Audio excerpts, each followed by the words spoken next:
Balabha. Welcome, everyone. So, it's been a long time since we were talking about dying, and I know you're dying to talk about it again. So this morning, I was doing some research and I came across some quotes from a book called Sikshamrita. Sikshamrita is a book that was compiled by a godbrother named Ajamil, and it takes Prabhupada's books, conversations, morning walks, and letters by category. So I came across the category Back to Godhead, and I began studying it, and some of it is a little bit in the lines of what we discussed, but our discussion started in April or the end of March. And we went for about 2 months discussing death. And then we started discussing after death, what happens after, and then we started discussing the spiritual world. And so I came across these quotes. I thought they were interesting. And I thought it'd be nice to discuss them. So that's what we're going to do. And that probably is going to take us a few weeks, but I think it'll be worth it. And a lot of what you find in the quotes Back to Godhead, Prabhupada's describing how to get there.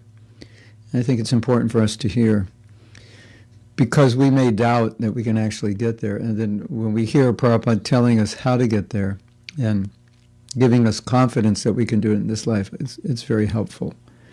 Maybe even necessary for us to hear, because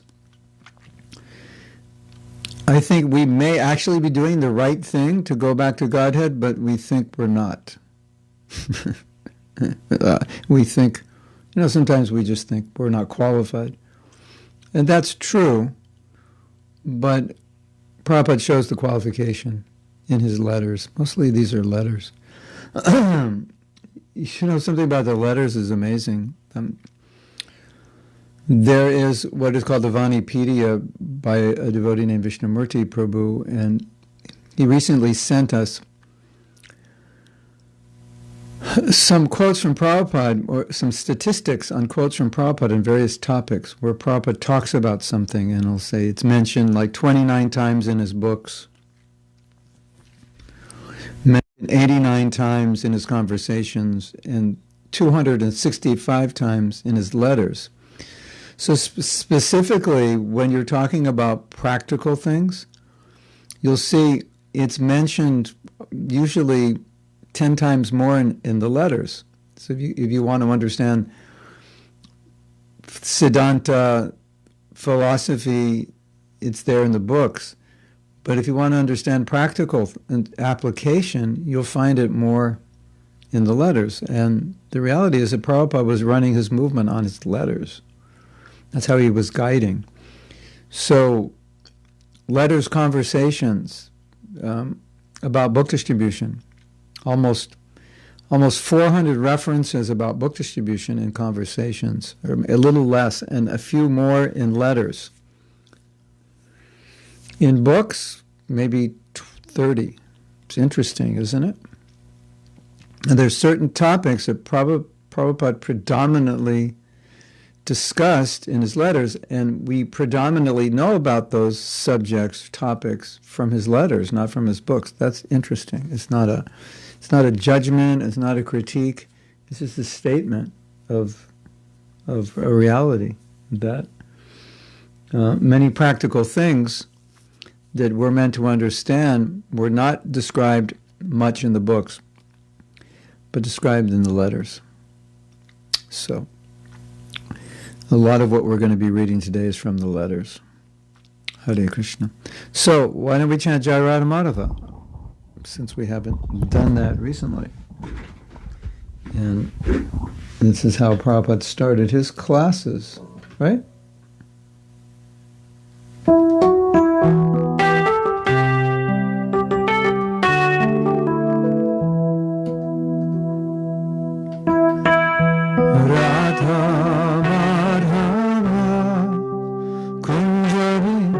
Hari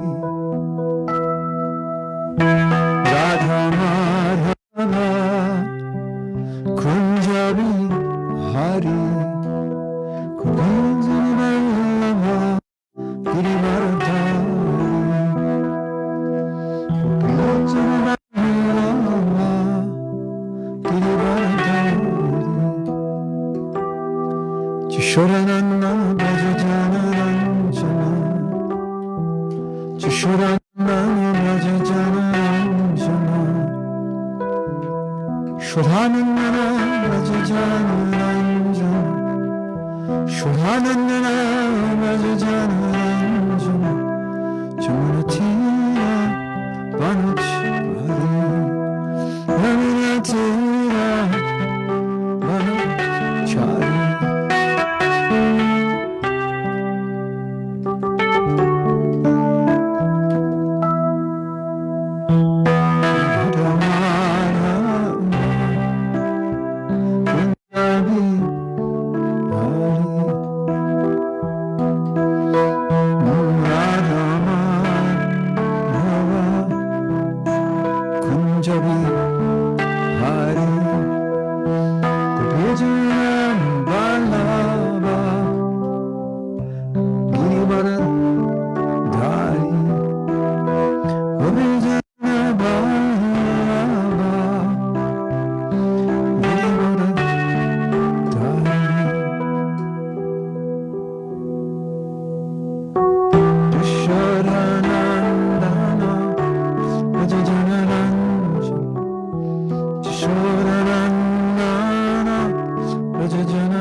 Shri Radha Madhava ki jai.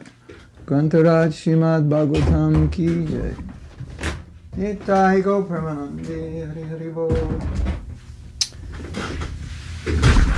Srila Prabhupada ki jai ho.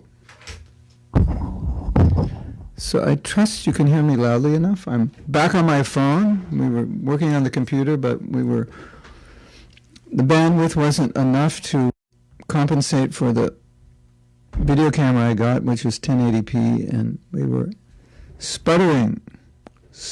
I was freezing, and it wasn't ecstatic symptoms. It was bad internet. So I think today's class will be special. I think you'll benefit from what we're going to read. And I've given the quotes to Anhu, Radha, and Kamaniya, but I don't know if they're here. But be that as it may, I will read slowly, and we will discuss what we're reading.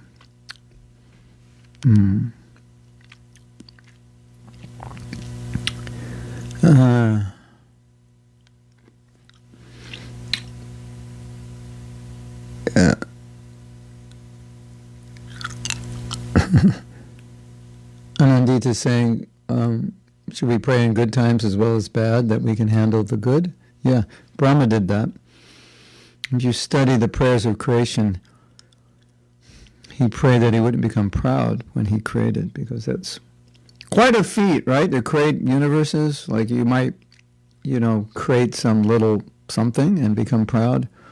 So he understood that, yeah, this is like big opportunity for me to become proud. I'm going to create universes. So if we do become successful or opulent, whatever, yeah, you can pray. That you don't become affected by it. That's very good. This message is approved by me. We do that in America when a candidate runs an ad. It says, this message is approved by me, just to make sure that he actually approves it. That statement was approved by me, obviously, because I said it. Okay. And we had talked about that. I believe we talked about it yesterday in class, or maybe it was last night. It was last night we talked about this. And generally in Prabhupada's books, the emphasis is on tolerating the miseries, especially caused by other people, because that's the most common miseries, or the most difficult ones, are people. If it's hot out, you just go inside and put your heat on. So you can, if you're sick, you go to the doctor. But people, sometimes they disturb us, and you can't just turn them off or cure them or go inside and they disappear because they live in your house. So usually when we talk about tolerating, a lot of it is about tolerating people who basically we don't get along with well, or just are different from us, or who have a nature to disturb us. Prabhupada doesn't talk a lot. He does talk about it, but the focus isn't on tolerating when things are going well. But it's equally important, because in one sense it's easier to tolerate difficulties than it is to tolerate sense gratification and opulence and success and so forth. Because you have to tolerate misery just to survive. You have to do something, otherwise you'll go crazy. But we're not so conscious that we have to tolerate happiness, are we? When things are going really well, it's not like we're forced to tolerate it. When things are not going well, when people are disturbing us, we're sort of forced to be tolerant, just to deal with it, to have some stability. But when things go really well, it's not like there's a force. We're forced to tolerate it. Oh, I just won the lottery, now I have to go into toleration mode. It's not a natural psychological state to tolerate happiness. So we can pray. It's a good question. If things are going really well, sometimes Krishna gives us material opulence and so forth. We can pray. Please, help me deal with this so I don't become bewildered by it. Or if you're getting married, pray that I don't become bewildered by what marriage brings, by the happiness of it. Whatever adventure, if I become successful, I pray I don't become proud. Or if I become rich in my business, I pray that I don't use this for sense gratification. Okay. So now we're going to read, and I've given a title to each of these quotes. And a lot of what we're reading here, we have discussed. And a lot of the discussion was just my own explanations or realizations. And a lot of what I was explaining was obviously because I heard it from Srila Prabhupada. And now we get to hear it directly from Prabhupada, and I think this is important. Some people might think, Mahatma Prabhu is just saying whatever he feels like saying at the moment, which is sometimes true. But hopefully what I feel like saying is based on Guru, Sadhu, and Shastra. But now we're going to hear directly. So this is from a letter, and this is in September of 1969, right around the time when I first met the devotees, seriously took to Krishna consciousness. I was beginning to be serious. For so many countless lifetimes, the conditioned souls have been giving all of their service and energy to the service of Maya. And I am requesting all of my disciples that for this one lifetime, you give all of your energy and service to Krishna. The spiritual force is eternal.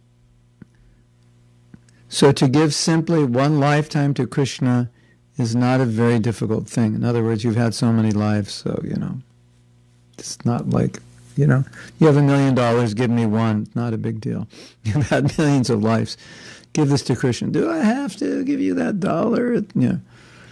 We're crazy. We know we're crazy. Prabhupada's trying to speak some sanity into our crazy minds. The spiritual force is eternal, meaning we've had millions of lives. So to give simply one lifetime to Krishna is not a difficult thing. If you have millions of dollars to give $1, not difficult. And if we are serious in executing the devotional principles, this one lifetime of service to Krishna will give absolute and final solution to all problems of life. What does Prabhupada mean?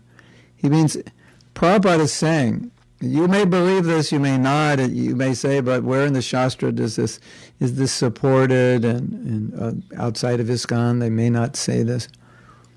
Maybe that's true. But here Prabhupada is saying, this is what he's saying to us, kind of like we often see it as a guarantee. He's saying, if you give this one life to Krishna, it'll solve all your problems. When Prabhupada says solve all your problems, then you think, yeah, but I gave this life to Krishna, my bills didn't go away, and my husband still doesn't like me, and my boss is still not nice. It's not what Prabhupada means. Like, it's not that all your material problems will go away. But your material body will go away eventually, and you get a spiritual body, and your material body is the cause of all your problems. So when we say it'll solve all your problems, it means you won't have any more after death. It could solve those other problems also, but that's not exactly what Prabhupada means when he says solve all your problems. Our problem is we have a body, so it'll solve all our problems.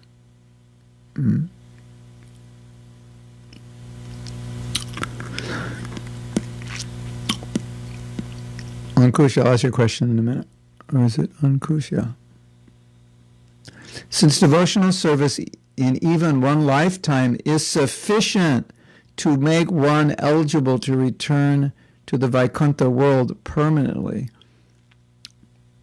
So I have to read the previous sentence, because it actually should be one sentence. And yet, if we are serious in executing the devotional principles, this one lifetime of service to Krishna will give absolute and final solution to all the problems of life, since sincere devotional service in even one lifetime is sufficient to make one eligible to return to the Vaikuntha world permanently. Okay, you've heard it. Ladies and gentlemen, today you've heard it directly from Srila Prabhupada. He said it. One lifetime. It's devotional service, even in one lifetime, is sufficient to make one eligible to return to the Vaikuntha world. And you might say, oh, Prabhupada said eligible. He didn't say we would go back to Godhead. He means you become qualified to go back to Godhead. You're eligible. You're on the list, and they're not going to take you off the list, don't worry. Oh, they put me on the list to go back to Godhead. I hope they let me in. It's not like a university where they only have, you have to have a certain grade average, and you have limitations of students. Now you're eligible. You're on the list. You're going. Your name's there. Don't worry. You'll get on the flight. Krishna consciousness has got this power. So stick to this path as you are doing now. And as your sincerity and determination increase more and more, Krishna will surely be pleased to bestow all of his blessings upon you. So what I would suggest, when we discuss about the qualifications for going back to Godhead, it's really important that we don't analyze this materially, and we don't look at ourselves and say, yeah, but I'm not qualified, and all the reasons we're not qualified. We know we're not qualified. But if someone gives you $1 million, whether you're qualified or not, you're now a millionaire. No, I'm not really a millionaire. Yes, you are. You have $1 million. Yeah, but I didn't earn it. Still, you're a millionaire. Yeah, but I don't deserve it. Still, you're a millionaire. Right? If you have $1 million, you're a millionaire, whether you deserve it or not. Whether you're qualified to have $1 million or not, you have it, and therefore you're a millionaire. That's what Prabhupada's saying. You follow this process, you become a millionaire in Krishna consciousness. Yeah, but why would Krishna give me $1 million? Because he wants to. It's not about you. Yeah, but I never got any, like people say, I never won anything in my life, if I have any luck at all, it's bad luck. So there was a song like that. If I have any luck at all, something like the song was called Born Under a Bad Sign. It was a blues song. Born under a bad sign. Da-da. And then each verse would end. If I have any luck, it's bad luck. I think we talked about this like months ago, and I think Kamaniya found the song. So sometimes we think that way, probably when they load everyone on the plane for back to Godhead, they'll forget to call me, or I'll be in the bathroom and I'll miss the flight or something, or I'll fall asleep. And yeah, don't think like that. Just take what Prabhupada says. If you do devotional service, if you chant 16 rounds, follow the principles, you are going to get on the flight. Fantastic. That's it. End of story. Don't try to overthink it. But yeah, you're going, Prabhu, but not me, because when I was 6 years old, I once stepped on an ant, and if you step on an ant, you could never go back to Godhead for 1,000,000 lifetimes. And actually, my father was, he ate meat, and and he did this, and he smoked marijuana, and I used to smell it, and therefore I'm probably going to a hellish planet where the breathers of secondhand marijuana smoke go. Have you ever seen a devotee like that? They're just like on and on and on about what's wrong with him, and just like, stop it. Look what Prabhupada says. You're chanting 16 rounds. You're following the regular principles. You're going to go back to Godhead. Hare Krishna. Kamalaksha, what did you do? Did you post the song, Born Under a Bad Sign? Yeah. If I have any luck. If I have any luck, it's bad luck. Hare Krishna. Yeah, so we want to take Prabhupada's words at face value. Now, you may not be executing devotional service well. That's another thing. A devotee was writing me this morning, asking me about the qualifications of guru. Does he have to be madhyam, or does he have to be uttama? What if he's kanishta? Then this and that. And I wrote him back. I said, what's the use of an advanced guru if you're a nonsense disciple? I think that's important. Yeah. How to find the most advanced guru? No, you don't. You have to stop being a nonsense disciple. What's the use of the most advanced guru if you're a nonsense disciple? And that's a whole other discussion, but I thought that was kind of funny and so true. So here, Prabhupada's saying, do A, B, C, and D. Okay, Prabhupada's Uttama Adhikari, the Mahabhagavad came to save us. And Prabhupada's saying, do A, B, and C, and you're good. You're good to go, as we say in America. Okay, Prabhu, 16 rounds, 4 principles, and you're good to go. Hare Krishna. So that's the idea. Now we have an interesting question from Mr. Question himself, Ajay Nitai. Ajay Nitai, incarnation of questions. Should we expect help from devotees? What if no one helps? How should we react to it? Ajay Nitai, I just read a letter this morning, and Prabhupada said the birds fly in the sky together, but the other birds can't help the individual birds fly. They have to fly themselves. I think that's the answer. So Prabhupada said, we get inspiration, we get help from the Sangha in general, but ultimately we have to help ourselves. So, you can't sit back, relax, and let the pilot fly the plane. You have to actually do it yourself. Prabhupada used that as an example. He said everyone has to fly their own plane. So, you might say, but I thought my guru, he's the captain of the ship, he's flying it. No, he's showing you how to fly your airplane. That's what the spiritual master is doing. He's not flying your airplane, he's showing you how to fly your airplane. And you could say it's the same for all the devotees. They can't fly your airplane, but they can help you fly your airplane. Okay.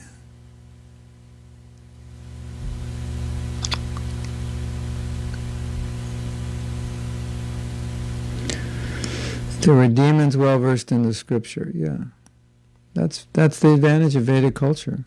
The scriptures were known even by the demons, and they applied, varnashram principles. There's demoniac varnashram and daivi varnashram.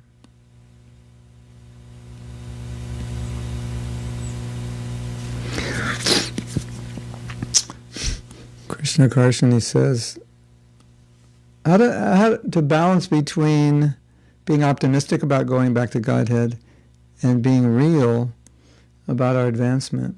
Well, Prabhupada said, if you engage your life in serving Krishna, you follow the principles, you'll go back to Godhead. So just do that, and then you won't have to ask this question. But if you have to ask this question, you could become very pessimistic, because the good news is you do A, B, and C, you go back to Godhead. The bad news is I'm doing D, E, and F, and not A, B, and C. So, yeah, you probably aren't going to be optimistic. But at least optimistic about the possibility that if I do A, B, and C, I can go back to Godhead. So that's pretty encouraging. And I was talking in class last night about when you're dealing with a reality and you're failing in some way, then it's essentially important to confront it and work on it. As long as you're working on it, you'll be successful. The problem is not to work on it, just to allow the problem to fester and do nothing. Yeah, then you're not going to be optimistic. In fact, you'll probably be quite discouraged, because you know how to go back to God, but you're not doing it. It's kind of like Krishna Karshani. This question is kind of like, well, I just killed somebody, but how could I not feel guilty? You can't. You just killed somebody, and if you don't feel guilty, there's something wrong with you. Feeling guilty is a natural byproduct. So yeah, if you don't follow the optimistic process, yeah, you're probably not going to feel optimistic. But that's okay. If you feel bad about not following and you want to follow, then you're in the right consciousness to become successful. It's just when you don't care, that's when you have the problem. Bhaktivinoda Thakur, he describes 3 kinds of inattention, to be inattentive while chanting. This is an interesting topic, just the topic of inattention. It's actually a very broad topic, and it's not only distraction. It means many things. So he divided it into distraction, laziness, and apathy. And so apathy means it's something like, I know if I do this, I'll go back to Godhead, but I just don't really care.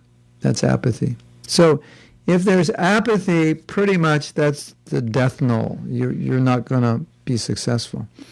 But if there's, I know I should do this, I'm not doing this, and I'm working to be able to do it, then you'll be successful. There's no apathy. But if you allow apathy to come in, then you're kind of finished. Because if you're apathetic, when are you going to do anything, if ever? Or are you just going to say, yeah, I know I should, but, whatever, I just don't care. That is the worst position to be in, is to not care. As long as you care, you're okay. Because as long as you care, you'll try. And as long as you try, eventually you'll succeed. But if you don't try, how can you succeed? Right? So, be optimistic that Prabhupada has given us certification that if you do this, you'll go back to Godhead. And then, if you're not there yet, make that your goal of life, to get there. And don't convince yourself you can't get there. Or don't make up some new philosophy that you don't have to get there. And Prabhupada's so merciful, even if you don't follow his instructions, he'll take you back to Godhead.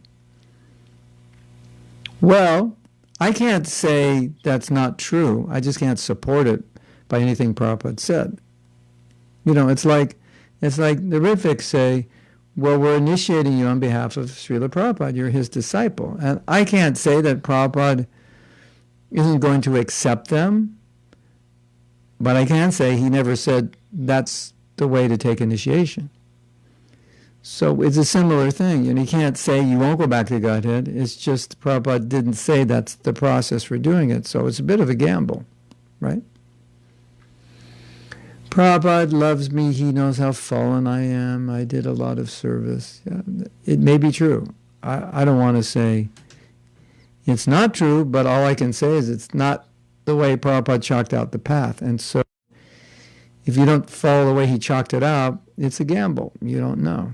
It's like the Christians say, we're saved by Jesus even though we eat meat and drink wine and go to football games every week and this and that. And I'm like, well, that's quite a gamble.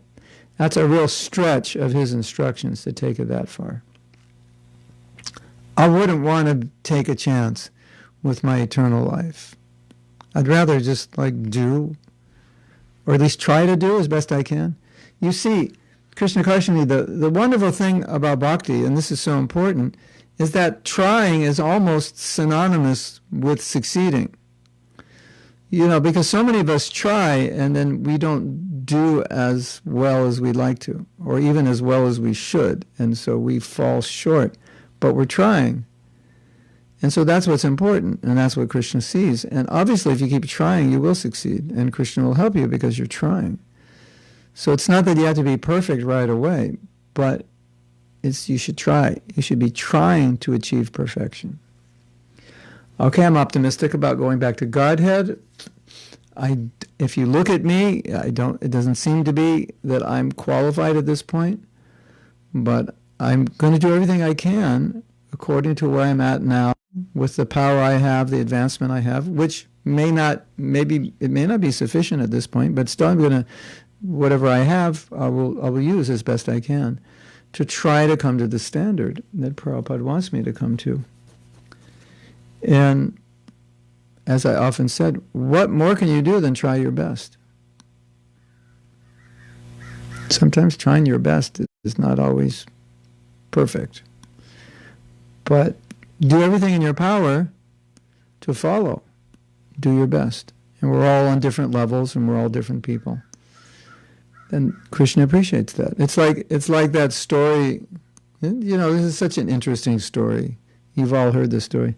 The prostitute and the Brahmin lived near the prostitute. And the prostitute was a devotee and the Brahmin wasn't. And the Brahmin, all the time he used to think, this prostitute is so bad.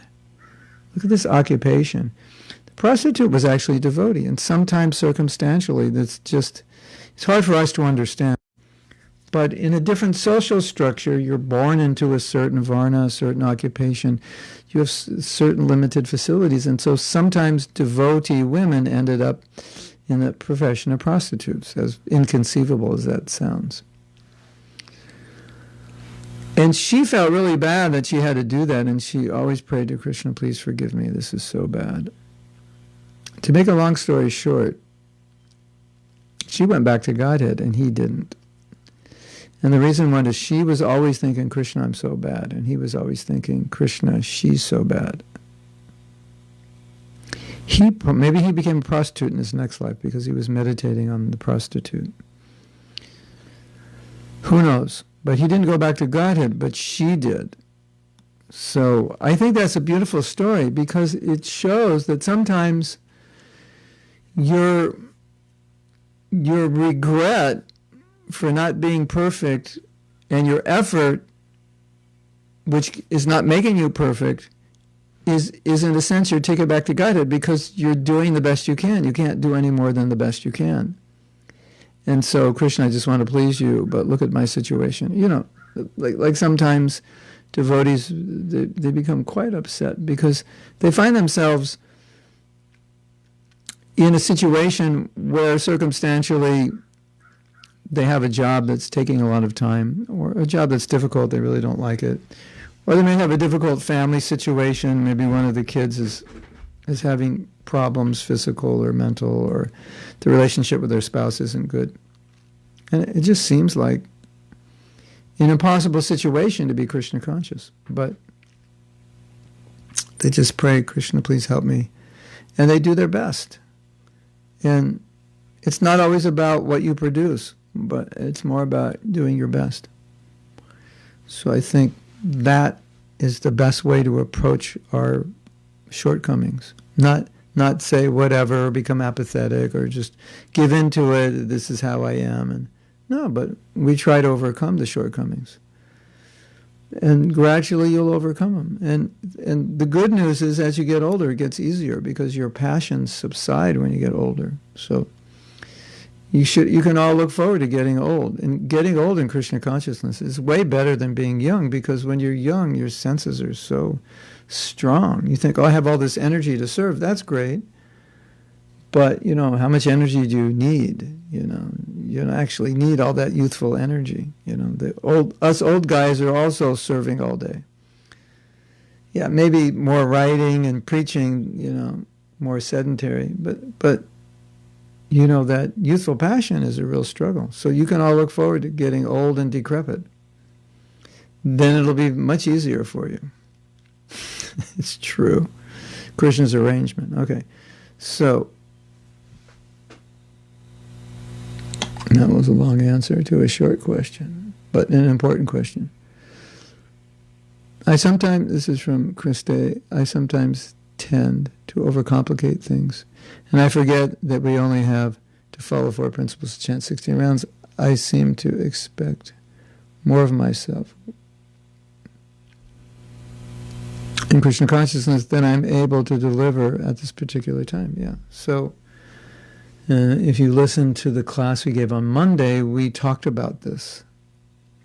That was basically one of the main topics. The question was why some devotees are not happy. Well, there were many reasons. This was one, that you're expecting of yourself something you can't do yet. Maybe you can do it in the future, but you can't do it yet. Or you're expecting of yourself to be something that maybe karmically you're not suited to be. But really it boils down mostly, or most commonly, to expecting to be more advanced than you can be in your present condition, considering your past samskars and your present devotional service. You add it all up, and it adds up to a certain level of advancement, and you think, no, I should be much more advanced than that. And then you hold yourself down by kind of berating yourself for not being that advanced and becoming maybe discouraged or depressed. So acceptance of the reality is really hard, because sometimes the reality is ugly. It's like when you get older, you might have been beautiful when you were 25, and you're 70 and you look in the mirror and it's like, oh my God, what happened to me? I used to be so beautiful. It's the reality. It's just the reality. What can you do? I mean, you can put on makeup, you can have plastic surgery, but, still, you can only be so beautiful. And it's just the reality. So I think sometimes it's like that. We're afraid to look at the reality of our own devotional level. There's too many wrinkles and gray hairs in it or something. Like, it's so ugly. No, don't. It's just what it is. You don't have to judge it. It's just, this is where you're at now. And one of the problems we run into is, harsh self-judgment. Oh, I should be more advanced. I should be, whatever, maybe you should. But this is where you are now. So from where you are, you have to figure out how to get back to Krishna from where you are, not get back to Krishna from where you think you should be, or where you lament you are not. That doesn't help, right? I'm looking on the map says you're here, and I go, well, if I've been driving 3 hours, I should be there. So I'm going to plan how to get back to guided get to my destination from that spot. That makes no sense because you're here. Why would you plan how to get to your destination from here? So sometimes we do something stupid like that, you know. We don't want to accept where we're at, or we pretend we're somewhere else, or when we confront where we're at, we want to run into a closet and lock the door. No, just deal with it. Get real, Prabhu. Get real, Prabhu. Just deal with it. Deal with your stuff, Prabhu. Your stuff is there. It's not going away if you don't deal with it. Sorry to say. Your stuff doesn't go away if you pretend it's gone away. It doesn't work like that. So it's just something all of us have to we have to deal with. You know, and okay, so this is where I am, and now Prabhupada has given me instructions to chant 16 good rounds, follow 4 principles, be engaged in service. So let me do it as best I can. And you know, at that point, I don't have much control of what happens, you know. I try my best today to chant my rounds, and, you know, I still may be a fool tonight, and I still may have done stupid things today. And I'm trying my best not to be a fool and not to do stupid things, but I'm a work in progress. And all I can do is keep trying and just accept. You know that example Prabhupada gives in the music school. If you know how to play the piano, you have to pay double because you've learned wrong or you haven't learned their method. So, you know, we've learned the wrong ways to do things, and so we're trying to recondition ourselves. And so, you know, I think one of the biggest, not biggest, but maybe most common problems is devotees think they're going to become Krishna conscious in 3 weeks. Or when the 3 weeks comes and like, oh, it didn't work in 3 weeks. Maybe I messed up the 3, maybe it's 3 months. Then 3 months comes, oh, I don't look much better. Then 3 years comes, I'm still not very Krishna conscious. Then 30 years comes, Then 300 years comes, And Krista, the real paradox of this whole thing is when you finally become Krishna conscious, it's at that point you're going to feel acutely that I'm not Krishna conscious. So you're always going to feel like you're missing out. So get used to it. That's just what it's going to be like. Hare Krishna. Get real, Prabhu's reality isn't going away just because you don't look at it.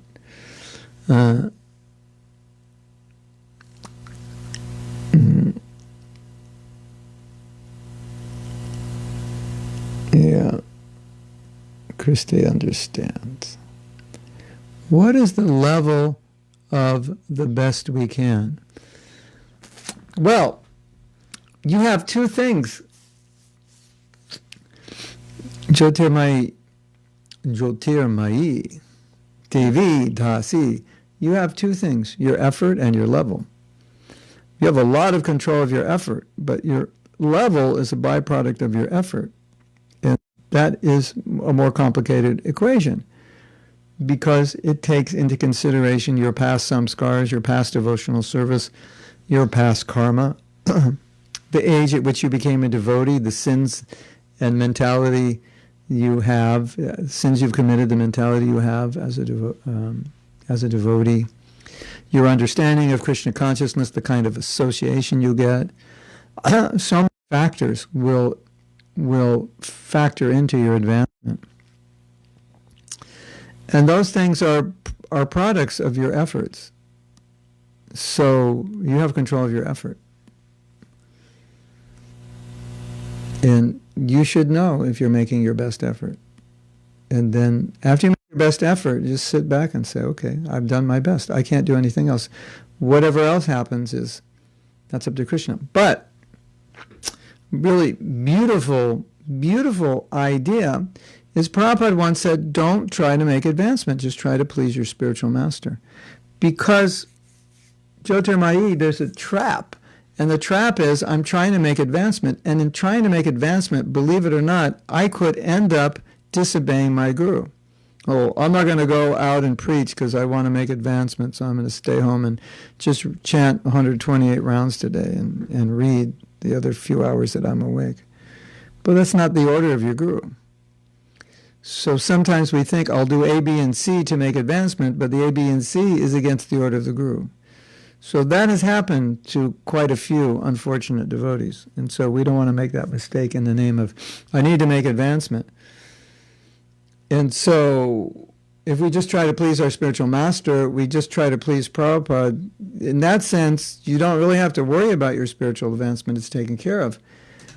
And also, because Prabhupada's saying, if you do this, I'll take you back to Godhead, it's also clear that you don't really have to worry about, am I going back to Godhead? What you have to worry about is, am I following Srila Prabhupada? And we have that faith that if we follow Srila Prabhupada, our advancement will come, and we'll go back to Godhead. Everything will come. So we're not really worried anymore about going back to Godhead or advancing. We're just worrying about pleasing Prabhupada. Because we know the result of pleasing Prabhupada will bring advancement and our ultimate liberation back to Braj, or Krishna Loka, as it's sometimes referred to. So that's the right way to think. And that's what I was told on the morning of my first initiation by the temple president. Before he was getting us ready for initiation, he said, don't try to make advancement, just try to please Prabhupada. And I was told by a godbrother that Prabhupada told him that personally because the devotee wanted to change his service in order to make advancement. And Prabhupada said, don't try to make advancement, just try to please the spiritual master.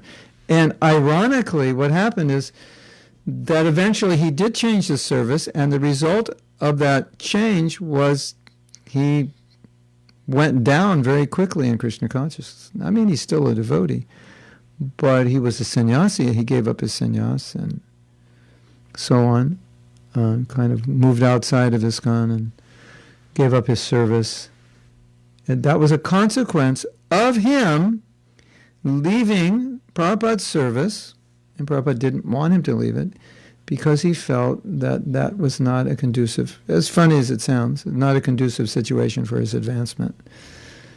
He was so busy he wasn't even finishing his rounds. And Prabhupada said, don't worry, I'll maintain your spiritual life. That was interesting also. So now, this brings up another idea, that Prabhupada could maintain your spiritual life even if you're not following. So let's say you say, Srila Prabhupada, I'm doing this service. And Prabhupada's saying, okay, this service is important, you must do it. He said, but I'm so busy that I'm not finishing my rounds. And if Prabhupada said, okay, I will maintain you, you don't have to worry. You just do that service and he'll maintain you. And so this devotee he was chanting like 4 rounds. He was being maintained by Prabhupada. And so then he left Prabhupada's service so he could chant his 16 rounds and have more time for reading, which he didn't have time as a servant. And then he fell away. Isn't that interesting? I don't know if you ever had that experience. Have you ever had that experience where you try to do something for your advancement and I'm going to go online and, watch this lecture, and you end up watching something else? I'm going to read Bhagavatam, you end up sleeping for 2 hours. So, you really want to frame everything in the context of right here, now, what will please my guru? I'm not saying hearing a lecture or reading Bhagavatam will not please them. But I'm saying sometimes, in the name of our advancement, it backfires. You have that experience? Backfire, we could call it backfiring bhakti.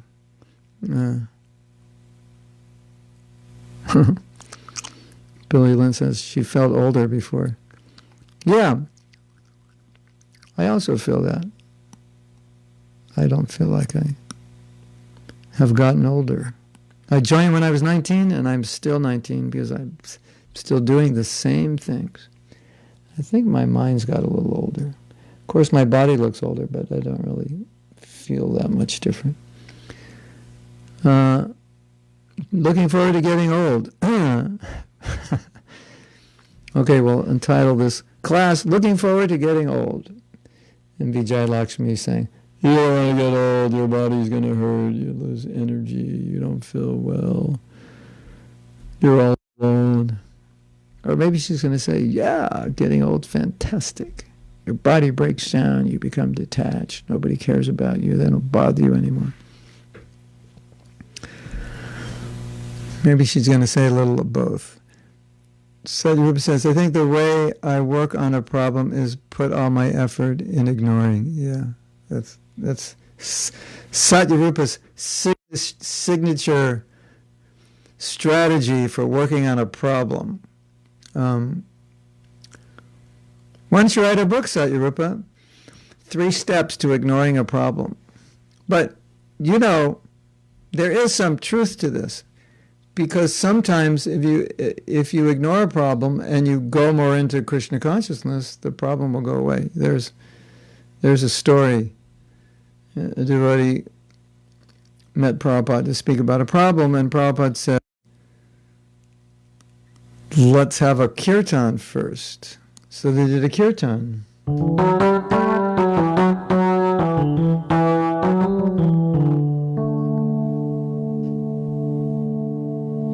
Turn down your mic. Mic is turned down now. Is that better? So, they had a kirtan. Hare Krishna, Hare Krishna, Krishna Krishna, Hare Hare, Hare Rama, Hare Rama, Rama Hare Hare. And then Prabhupada said, okay, so what's the problem? The devotee said, the problem flew away during the kirtan. So that does happen.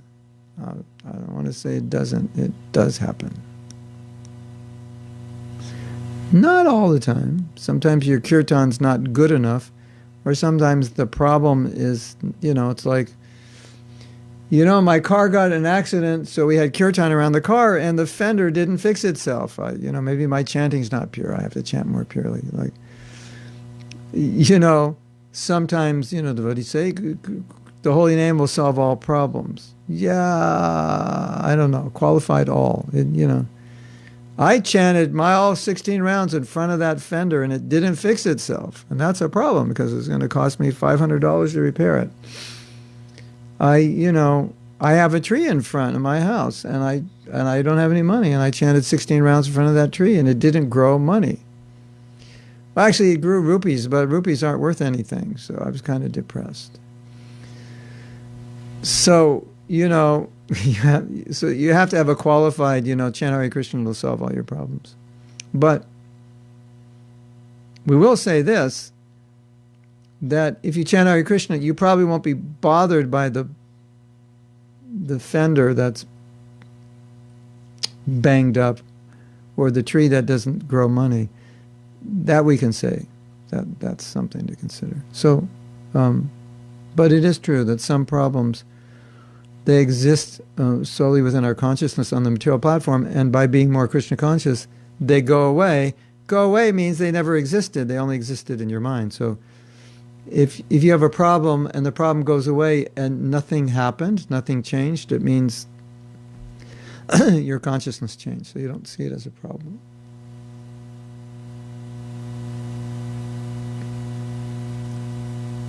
So we have a question from Radha Raman Das. Radha Raman. Radha Raman, have you ever heard that song? God, if I could find it. It's such a nice song. Radha Raman. How many of you heard that song? It goes, Radha Raman, Radha Raman. I found it. Hold on, everyone. Today is your lucky day. You're going to get to hear the song. Let me see if we could do something mystical.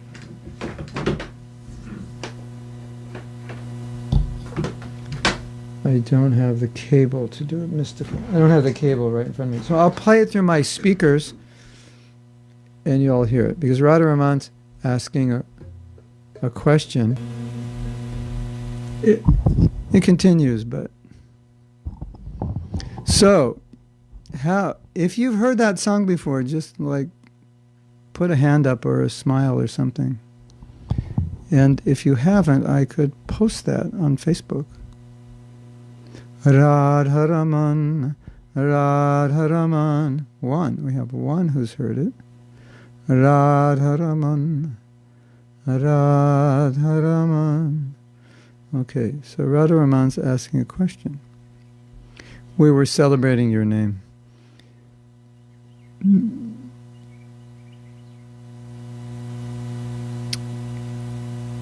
Every time I look at your name, the last name to me seems totally Italian.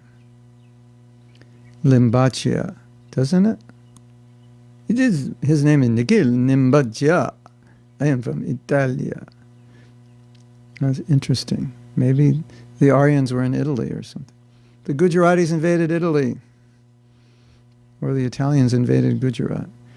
So, as you mentioned, that devotees try to be more spiritually advanced than what they actually are. For example, they may try and chant 16 rounds every day, read for 2 hours a day,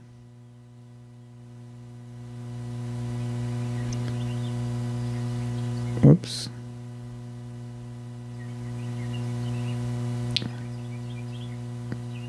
Hold on. We lost you.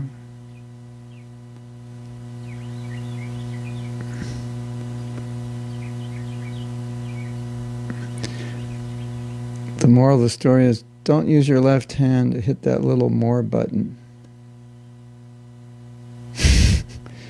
Because you can get lost.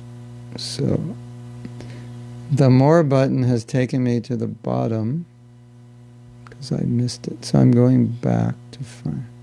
There's a lot of chat today. You guys are talking a lot. Oh my God. Okay, now let's see if I can hit the more button again. See more. Okay.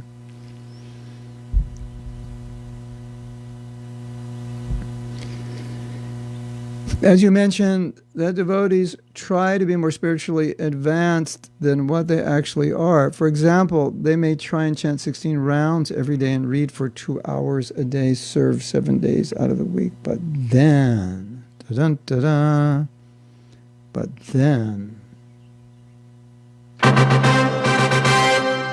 happens? Tune in next week to find out. And then, after a while, they get burnt out, toasted, and fried to the max. How can we stay spiritually real to ourselves, but at the same time steadily make advancement? Well, you know, one thing that Prabhupada said is that if you have an inspiring service, you'll be more inspired in your sadhana. So that could be one place to start looking. Why am I not so inspired in my sadhana? Maybe I'm not. I haven't found a service that's really makes me sing and dance. So I think you've all experienced it. After you've done some ecstatic service, your rounds the next day were like flying off your beads, so to speak, right? So yeah, that's one place to start. And, you know, of course, there is another reality, especially if you're initiated. You know, you can't say, today I don't feel like chanting 16. If you're not initiated, it's not the worst crime in the universe. But, you know, once you're initiated, it's like, okay, I have to do this. You know, and I don't even feel like it. And so, you know, there is that element that, okay, this is good for me, so I'm going to do it, and I regulate this time to do it. So that's always like the last, you can say, if everything else fails, at least that you can do. Set aside a time and just do it.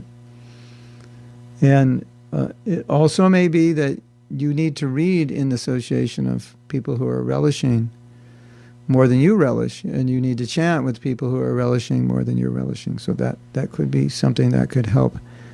You know, sometimes we're not relishing something that is relishable, and then we associate with a devotee who's relishing that which we didn't relish, and then we realize, oh, that's actually relishable, and I needed his association or her association to be able to appreciate it.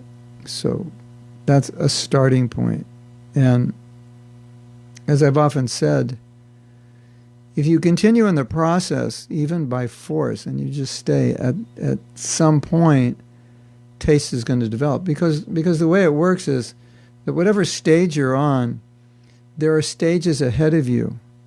And there are seeds of those stages on the lower stages. So ruchi is a stage ahead of most devotees. Comes after nishta. And so that stage of ruchi means taste. So it's inherent within the lower stages. It's just that when you get to the stage of ruchi, it's permanent. In lower stages, it comes and goes. And it's not as developed in the sense of your experience of it is not as great. But it's there. So the ruchi you're not getting is potentially there. It's just a matter of clearing the dirt away. So if you see it that way, then you'll know, okay, even if I do this and I don't like it, it's clearing the dirt away so that someday I will like it. Because it's putting me on the path to getting to ruchi. And once I'm at ruchi, you won't even want to go to work anymore. You'll finish your 16 rounds and say, I'm not going to work today because I want to chant another 16.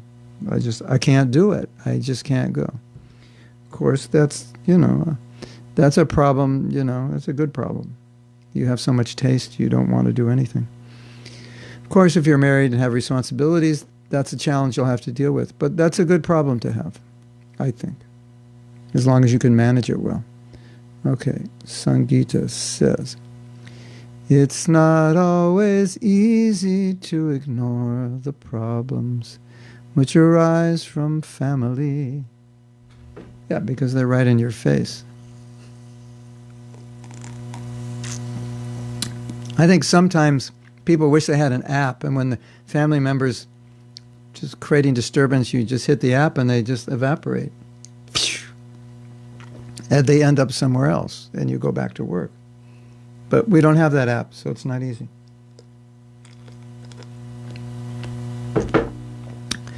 Especially, they're thinking about that you never write whatever you do. They always find wrong within all your actions. Okay, I'm going to try to hit the see more button. I did it. Don't know how to deal with it? Don't. I think I was saying last night, there's a book a psychologist wrote, and he was saying, you can't reason with crazy people, and he said, most people are crazy. So you're trying to reason, the way you're treating me, it makes me feel like this and that. Shut up, we don't want to hear from you. I'll do what I want. You're wrong. You can't reason with people like that. They need to be right. What can you do? Just what I would suggest, if you can do it, is just kind of like whatever they say, have some like virtual cotton in your ears that like when they start talking just shows up and it goes in your ears and they're talking and all you're hearing is, you don't hear anything, Psychologically speaking, you don't hear anything. It's like, okay, they have to say that what they have to say because that's what they have to say because that's who they are, and that makes them feel good to put me down. Okay, I'm doing seva to them by letting them put me down because it makes them feel good, and I just don't pay attention to them. I was thinking of doing a video, and it was going to be something like this. It was for non-devotees. Say, do you have a lot of things you haven't done, like on your no time to do list? It just seems like you'd never get around to them. Like, yeah, everyone's, of course, yeah. And like, life is short and we want to do so many things and we don't have so much time.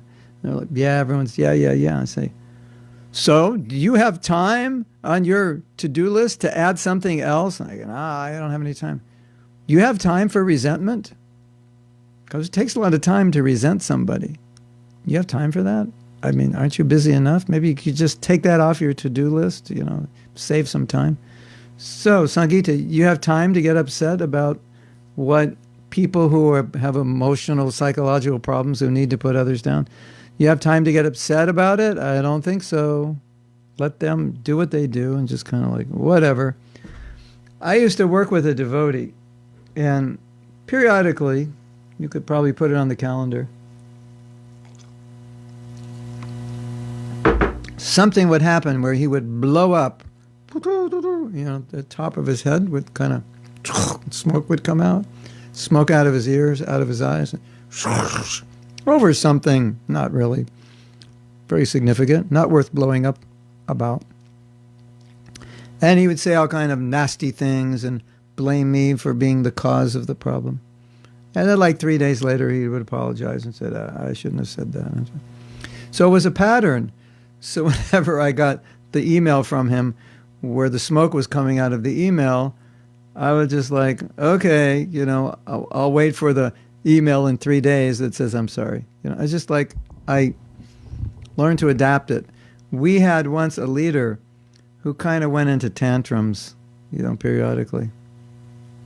He was very sincere. The tantrums were in relation to preaching. He wanted to preach, but he'd go into tantrums. And everybody was so used to his tantrums. So like when he'd go into tantrum, everybody would be just like looking at their watch, Well, those days we didn't have phones, just kind of looking at one another. But just wait for the smoke to clear out of the room, and then we could get back to the meeting and So we got used to it. It didn't bother us because we just knew that's how he did things. So sometimes that's just how you have to deal with it. It's like the art of like neglect, I guess. You have to talk to Satya Rupa. She's the expert at that. How to neglect reality for your own betterment.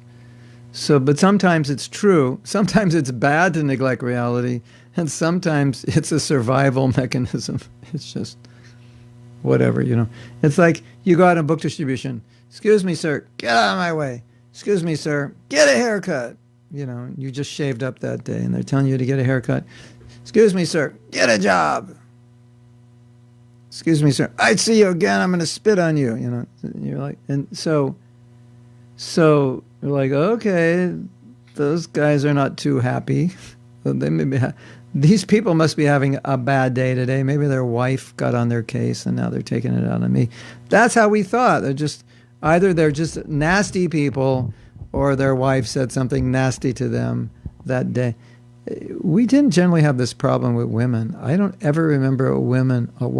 Isn't that interesting? I don't ever remember on Sankirtan a woman ever saying, get a haircut, get a job, get out of here, you idiot, crazy maniac. But a lot of men, usually, and I think it usually happened with more successful men, more wealthy men, it's kind of like the more they were up here, the more they thought we were down in the bottom. And so we just had to learn to go with the flow and just go, okay, that guy's a jerk. What can I do about it? I mean, not that you want to think your family are jerks. That's not, it's not what I'm saying, but I think you get the idea. It's just who they are. It's just what they do, or it's the time of day, or it's the time of month.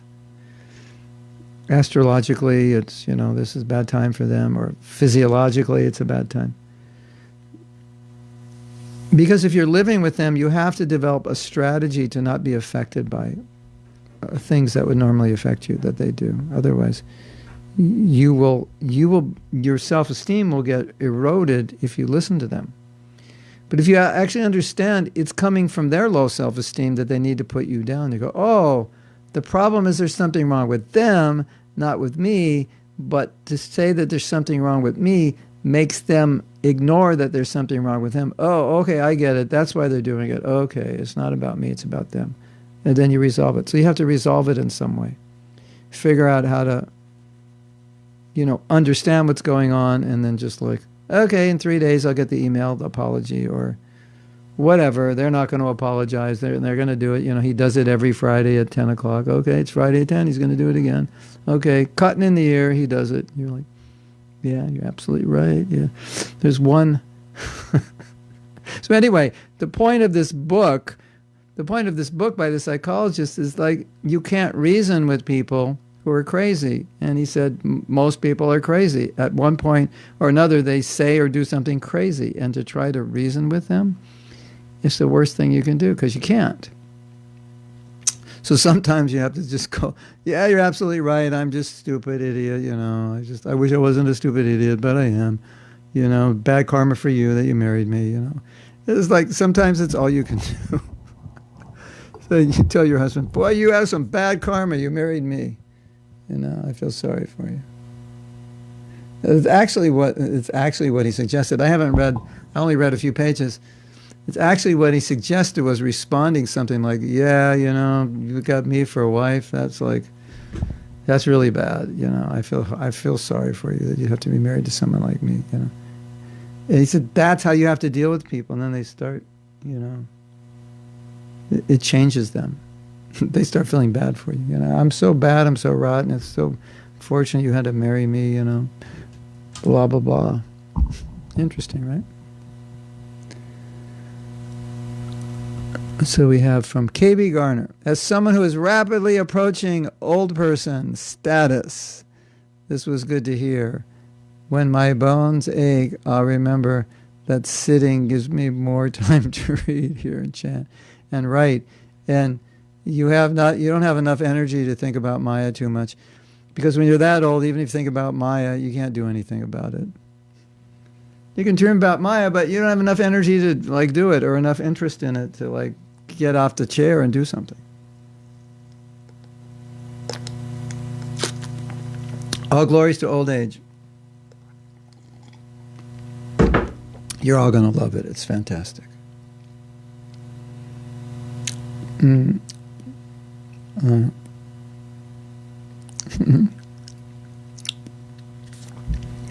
Garshini says, I'm accepting myself and my level of advancement, and often I'm ending up not improving myself. Yeah, because I am too accepting. Yeah, that's the problem.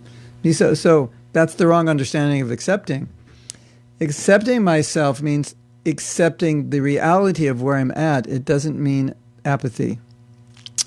This is just how I am, and I accept myself, and I will remain a fool forever, because I'm just a fool. It's my nature. Or I'm just lazy. That's my nature. So I accept I'm lazy, but I need to do something about it. So I can't do something about it overnight, but I need to be working on it because that's my nature. And I'm not going to commit suicide because I was born lazy. My wife was saying that sometimes she has a hard time waking up. And she said, my father was like that. You couldn't get him out of bed. So once you got him out of bed, he was okay. But he was like, my mother was up early and my father he had a hard time. She said, sometimes, I'm like him. It's just, okay, I have a hard time getting out of bed. But you have to deal with it, right? You do something about it. Isn't it? Go to bed earlier, take your vitamins, run around the block, something, right? So, okay, it's how I am. I got a body that doesn't like to get up. I've got a mind that thinks like this. I've got attraction for certain things. That's the reality.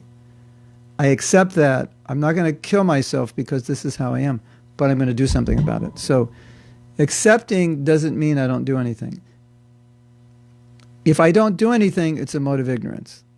Accepting is good, but accepting and not doing anything is tamagun. So you're going from sattva, accepting, to tama, doing nothing. So go from sattva to accepting, and then do something.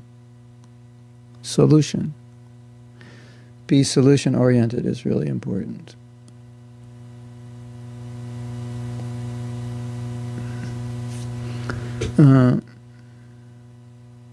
Making advancement is probably more difficult than pleasing Prabhupada, right? And if you please Prabhupada, you're in. You're good. You're in your name's on the list. If you can please Prabhupada, your name's in the book, Back to Godhead. You know that story? And Prabhupada, a long story made short. Prabhupada said something like, your name's in the book or your name's on the list. Like devotees' names are on the list, Back to Godhead. So, get on the list.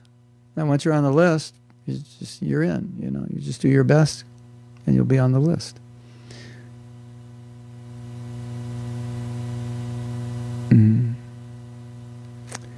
When Billy Lynn says, when going to the temple, I have felt that there were people there in spirit that were helping me with my determination. Yeah, because if you associate with people who are determined, you'll pick up on it consciously, unconsciously, obviously. And that's part of the problem of associating with people who are determined to be in Maya, because that will also affect us. Often subconsciously, we're not aware of it. backfiring experience. I know you're making comments on things that I said 10 minutes ago that I don't remember the context of the comment. Because there's a lot of comments here. Okay. All right. Time is flying. We have about 13 minutes. I have been isolated for very long, so when I started worshiping God, I had access to everything. And I'm still working through Maya and trying to be a better person each day. However, being near Krishna is being able to access all things and places and people, because God is all, yeah. There's a verse, Billy Lynn. Well, you know Krishna, you know everything. So, now you know everything. I have to tighten this, because every time I touch it, it might move. Okay. The mic is too saturated. Can you put your volume down? How about now? Is it okay? You know what the problem is? When I'm on my computer, everybody says, it's too low, turn it up. And then I come on here, it's too loud. And I thought I had it set to how I normally... I haven't set even lower than I normally set it. I am bewildered. It's okay now, I suspect. Vijay Lakshmi is confirming that getting old, you've done everything, you've seen it all, you don't bother with it, you realize, why waste my time? You realize that, like, you know, there's more important things than wasting your time with people that have problems that try to make you miserable. You know, people write me saying, if someone treats you like this, what do you do? And I say, nothing. Why would I do anything? I'm too busy. You know, I got service to do. Like, sorry for giving the obvious answer, but that's the answer. This person said this nasty thing to me. You know, this person published this thing on Facebook about me. What should I do? I think you should chant your rounds, follow the 4 principles, take prasadam, and do some service. That's what I think you should do. If you think you should do something else, you have that much time left in your life. You know, you have a to-do list. You've finished it all. Okay, if you want to get back at this person, first finish all your things on your to-do list, all the things on your I don't want a to-do list, and all the things on your I have no time to-do list. And then, if you have time after you've done all that, and you've taken out the trash, washed the car, cleaned your house, then, if you have time to get angry with this person, okay, you can consider it. But I would give you a warning. Anger is in the mode of ignorance, and that's where you're going to live. So if you want to live in ignorance, yeah, get back at them. But you don't go back to Godhead from the mode of ignorance. So, there are consequences. Hare Krishna. Yeah, I'm just trying to make things funny, but it's all true. And you know it's true. Like, if you have time to get angry at someone, you have too much time on your hands. I'm going to write that down, because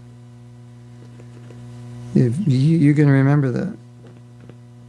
We can make a t-shirt. I think it's a good one. If you have time to get angry with someone, you have too much time on your hands. You agree?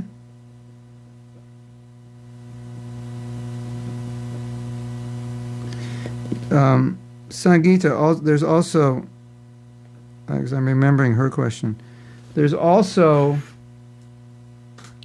the idea of diplomacy, that sometimes a devotee will employ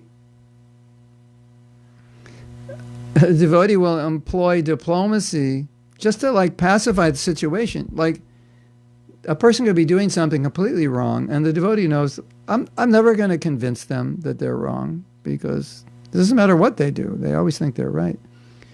So I employ some diplomacy just to diffuse the situation so I don't have to deal with this disturbance.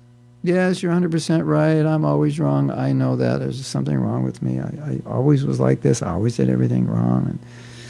And, what you say is completely true. And then just go on your life, uh, you know, don't even worry about what they said. You just go. You've pacified them. We saw that example with Sanatana Goswami. When he was imprisoned, he pacified the warden, and he got out of jail. Told the warden so many things. You're like my father or my uncle because this and that, and here I have this money, I'll give it to you. I think the money was the more convincing factor than the compliment. As they say, money talks. So, sometimes you have to employ diplomacy for your own sanity, so you just can create an environment where you're peaceful. So that's something to consider. I can't say practically how you would do that. I don't know your situation. Vijay Lakshmi says, it's not age, it's following the instruction. But it's probably easier to follow them because you're older. Maybe hormone age-related changes bother a bit. Yeah, that's there. But it's harder to break the regular principles when you're older because you're just like, the impetus to do it is like, getting old, it's good. If you actually look at the way the body matures and what it does and how it looks, everything in old age is geared towards renunciation because it's if you think about it, the body's beautiful and energetic when it's young, but it's not so beautiful and energetic when it's older.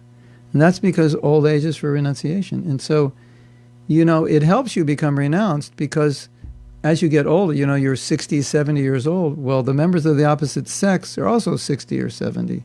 They've also gotten old at the same time. And they may have been very beautiful when they were young, but now you're just, your beauty's gone more inside than outside. And so it's easier to control yourself because you're not surrounded by luscious, lusty members of the opposite sex with hormones shooting in their bodies, demanding that they, have sensual relationships. When you're older, that's kind of like, zzz, it just like kind of just sizzles out, so it's easier. Of course, the foolish men, they're 60, 70, and then they find the 35-year-old girls to start it over again. That's their misfortune. But if you let nature take its course and you stay together with one woman, then naturally it's easier.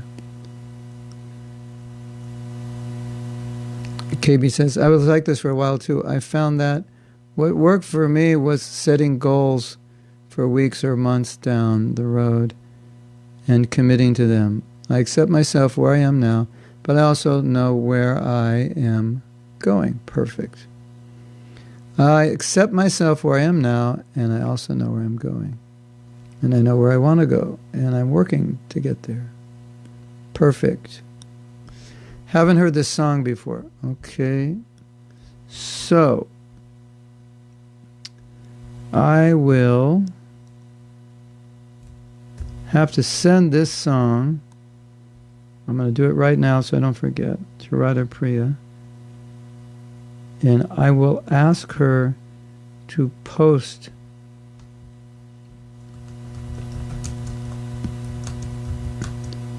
I kind of get the idea that he was just singing this song and then someone produced it.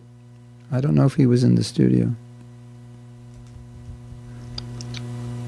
I have to find where is that song? Where's the file? Music. Okay. Just bear with me because if I don't do this now, it may go on the list of things that I forgot. I have a list also. The list that I forgot to do. You have that list also? The list of things you forgot to do. That's because you didn't write them down. Yeah, of course. Okay.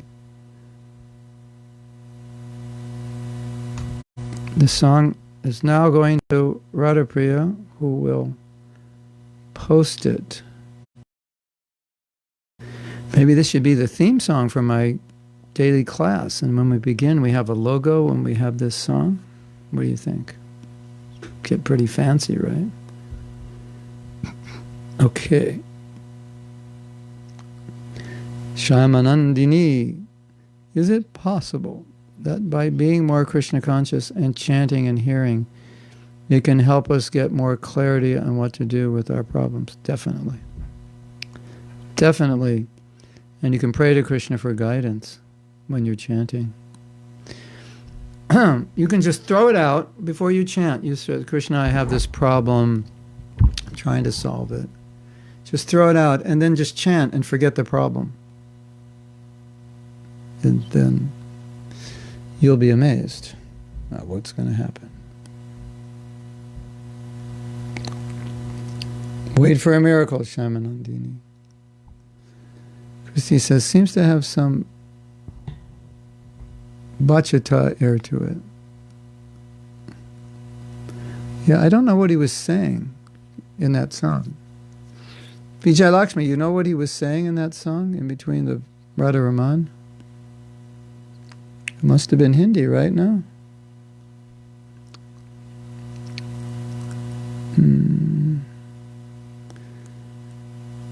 So most of you haven't heard the song. It is now in the way to be put on Facebook.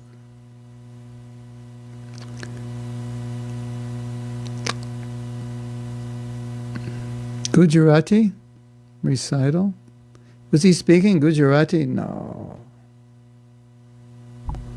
We will play this song whenever Radha Raman Prabhu comes into the temple room. Hare Krishna. That'll make him humble. I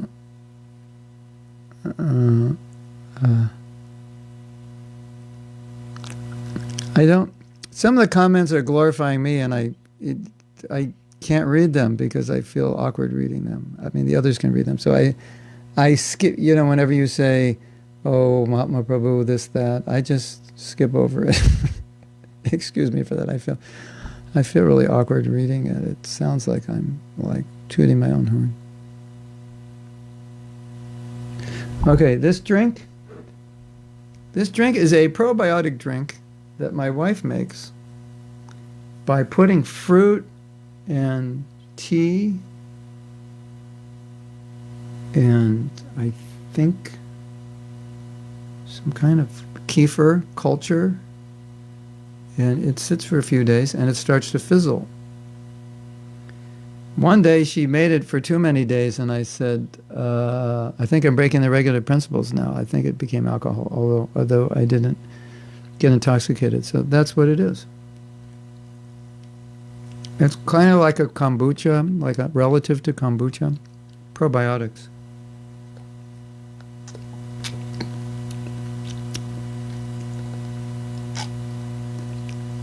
It has fruit on the top, like peaches or something. It's made with fruit and some culture, and then it sits for a few days. Because it's good to have healthy bacteria, right? Maybe they'll go back to Godhead when I go back to Godhead. Sangita says, sometimes I get very emotional about their thinking because you think they're talking about you, but they're not. This is so important. When a person is putting you down, they're not talking about you. They aren't. They're not. It's just to understand that. They are talking about their problems, and you're a scapegoat for their problems. That's all. That's it. And once you understand that, then every time they start talking, cotton goes in your ears. Ooh, just think of a cartoon. And cotton flies from the sky and goes in your ears. And you're just going, yes, yes, yes. And you can't hear anything they're saying. And you're fine. And when they finish talking, you go back to doing what you're doing. And you're fine.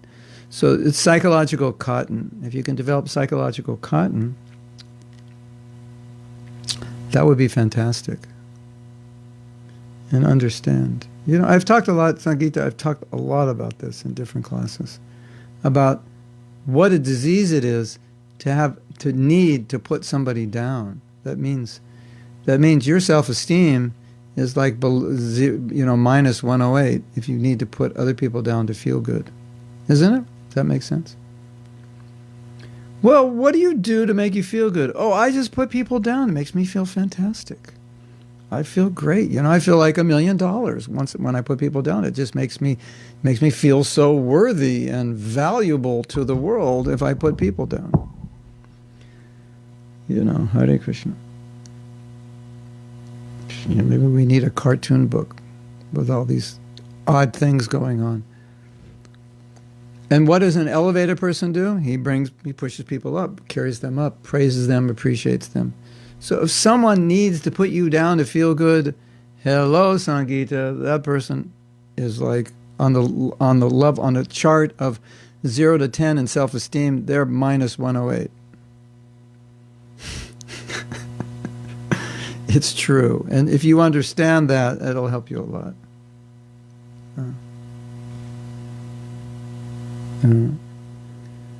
Sangita, you could read the 11th canto, chapter 23, about the Avanti Brahman. Yeah, we read it last night. You'll get answers. We read this amazing story, 11th canto, chapter 23. It's amazing. We read it last night. You have to read it. It's about this man who was a total miser. Everybody hated him. He became a renunciate sannyasi. And then they knew, now that he's a sannyasi, they can harass him and he's not going to fight back. And it was like all this pent-up resentment for how he treated people was built up, and people were like spitting on him, passing urine on his food, making fun of him, beating him. It's just like, and he was like, yeah, my karma. It's all good. As they say in California. Yeah, it's all good. That guy just spit in your face. Yeah, it's all good. It's just my karma. But he passed urine on your food. Yeah, it's all good. Just my karma. So, Sangita, Krishna is now training you how to be super tolerant. But I would say this, and I think Vijay Lakshmi, you would agree. If she tries all these techniques and it's just like either she can't do it or the situation makes it difficult or impossible, then being in that environment is very unhealthy, because he could be destroying her self-esteem, or he may have already destroyed it, and then there's no way to build it up when you're around someone who keeps destroying it. So that's my only caveat to a discussion like this, that if someone is destroying your self-esteem and you don't know how to deal with it, and you keep getting destroyed, then you're being ruined psychologically, and you don't want to be in that environment. You want to be away from that person and situation as much as possible. And, if you're married to them and that's what they do and they're destroying you, you want to relegate your relationship to roommates and have your own life independent of them, because otherwise it'll destroy you. And you want to be around people who pick you up. So that's important. So Billy Lynn says, when I need to regain that realness you are describing, I need to take a moment to regain love energy. So to me, that is thinking of Krishna lovingly. And to be more specific, I can think of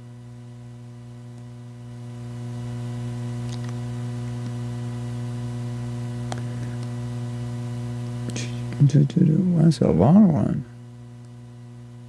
Billy Lynn, you wrote a book. So to me, that's thinking of Krishna lovingly.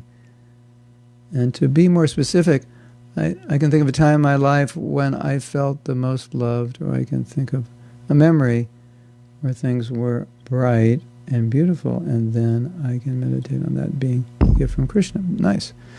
And that even though I did not know Krishna, yet at that time I can visualize him there in that memory. Oh, that's interesting. I like that. And even though he knows everything, visualizing him there brings love into my heart and into Krishna.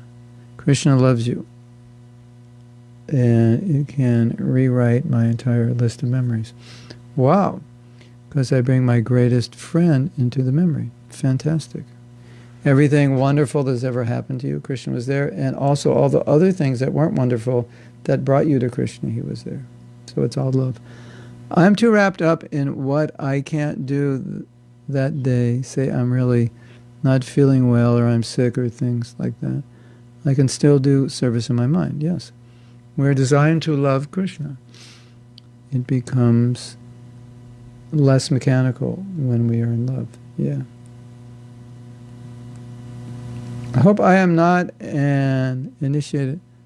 I hope as I am not an initiated person that it is not rude of me to respond to this, and I hope it's helpful to some level. Yeah. It's not rude and it's helpful. And if there's any mistake in understanding, I'll let you know. Or I'll add to it. I'll tweak it if it needs tweaking. Okay. We have an ad here from Satya Rupa. We're expanding the preaching. And when you expand preaching, you need money. So occasionally we request. And as you know, everything I'm doing now, it's all free. So if you can reciprocate, that really helps. So we can continue and expand. And as you know, everything I do is invaluable, right? It's priceless. You can't put a price on it. So money certainly cannot pay for what I'm giving you, but at least you can reciprocate with it because we can use it. So, Billy Lynn's getting excited to be older. Yeah, less distraction. Sangeeta, you give us Sangeeta, give us some feedback, in the next week or so, how, if you're able to apply those instructions. It was Hindi, and what was he saying? Yeah, we'd like to see the translation. Raman means play, yeah. Radha Raman I know, but the other thing he was saying was like a prayer, praying. The link for the class at 10 a.m. Yeah, so we have a class at 10 a.m. This was GBC strategic. They have classes. They wanted me to talk about Prabhupada's arrival because today's the day Prabhupada arrived in America. If today didn't come, who knows where we would be. We probably not. We know where we would be. And it wouldn't be in this class, that's for sure. Okay. Is it kombucha considered alcoholic? I don't know. I never got drunk on kombucha. This is different from kombucha. It's like so weird because technically speaking, this would be a Tamasic drink because it sat for 3 days. But that's how you make the bacteria, and the bacteria is healthy. So, go figure.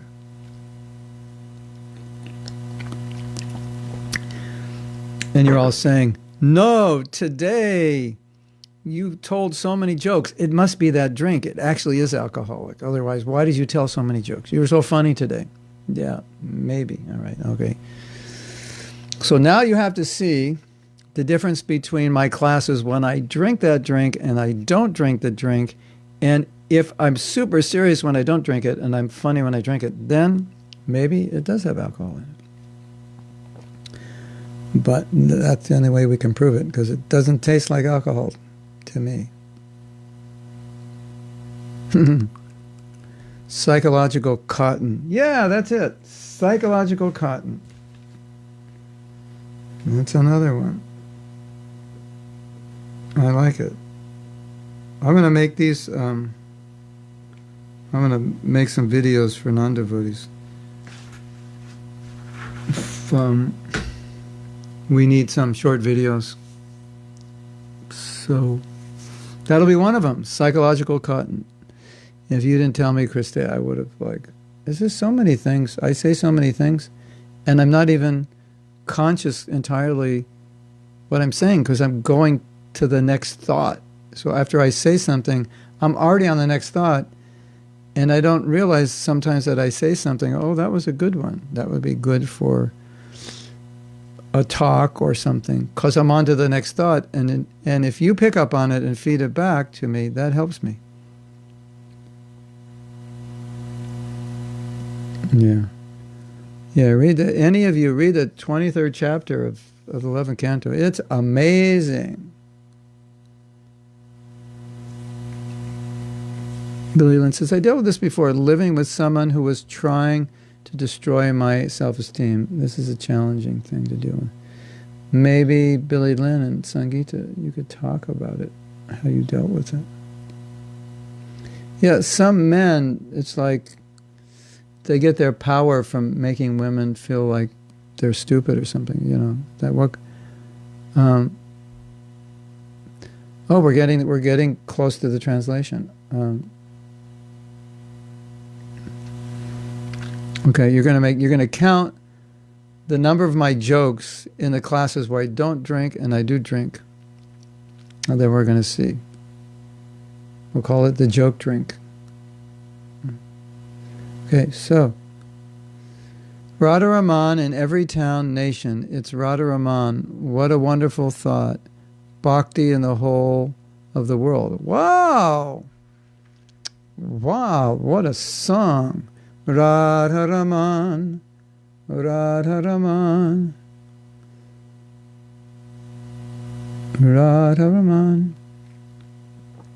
Yes, it has alcohol. All right, we have a scientist here. If the kombucha is pasteurized less, the alcohol quantity. To buy some types of kombucha, you need to be under 20. Yeah. On some bottles of kombucha, it says you have to be over 21. Then you know. But I think, isn't it true? You know, like Ayurvedic medicine has alcohol. And so does orange juice. So I think you'd have to drink a few bottles of it. But we're going to do the real test, right? Definitely the number of jokes is the indicator, right? Mm-hmm.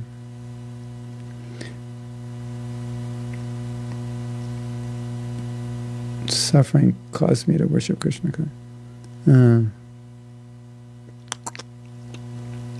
Yeah. The abusive husband caused you to become a devotee. Wow. All glories to him. Maybe he should. Maybe all the girls should hook up with him. They'll all become devotees. Okay. So, abusive husbands are God's gift to make you Krishna conscious. That's all I can say. Okay. So, right now we're going to end class. And we're going to end with the song. What do you think? Should we end with the song? We never... I'm going to go to the end of the song because we didn't get to hear the end of it.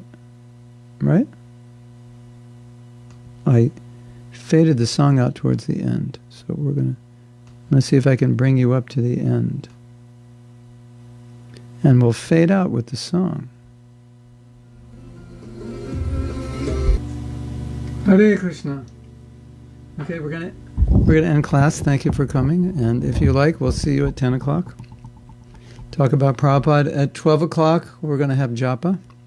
And you're all invited. Every Monday, Wednesday, and Friday. Hare Krishna. Srila Prabhupada ki jai. Gaur Premanandi.